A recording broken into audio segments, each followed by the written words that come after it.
हम लोगों का महापर्व छठ। सबसे पहले सब केहू के छठ पूजा की ढेर सारी शुभकामनाएं संपूर्ण देशवासी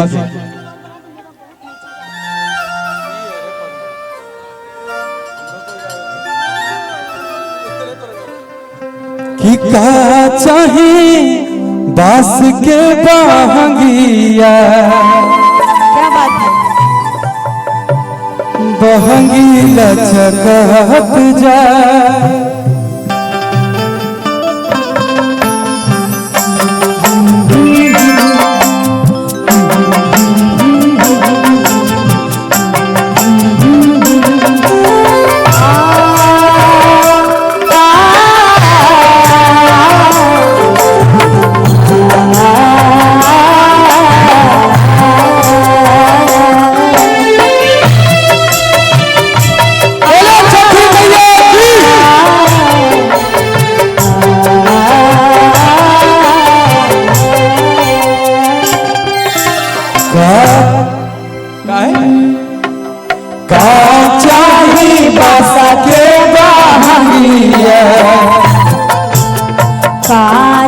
के बहंगिया बहंगी लचकत जाए बहंगी लचकत जाए मारा बौरे सुगवा धनुक से मारा बौरे सुगवा धनुक से सुगा गिरे मुरझा सुगा गिरे मुरझा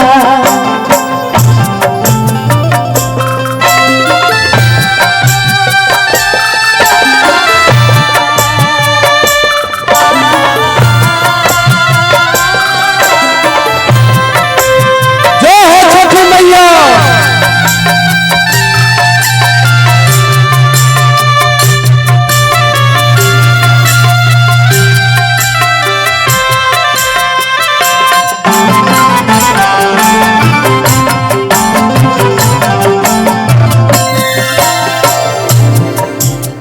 फल फल हरिया से भरल बा दौरावा फल फल हरिया से भरल बा दौरिया लेलिया रात सूरज उगना पुरबावा जेल काला सूरज धका उगना पुरबिया फल फल हरिया से भरल बा दौरावा लेलिया रात सूरज उगना पुरबावा कहा चाहे बास के बहंगिया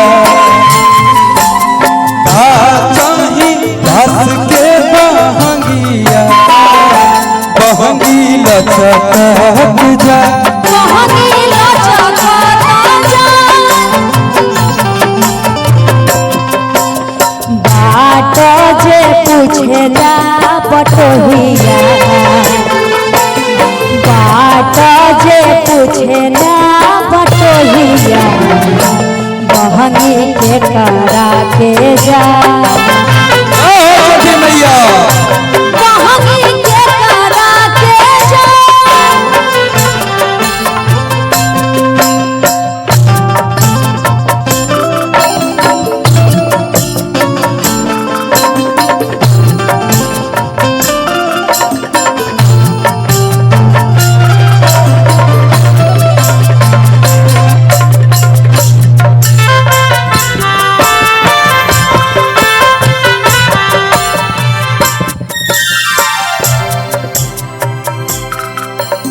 छोटा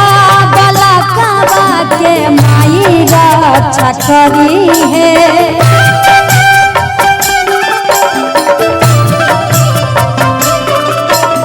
भूखला तिवैया के अन्न धन से भरी है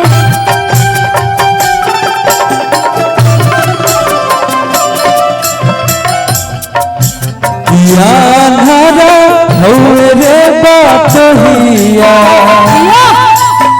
आंधारा हो रे मैया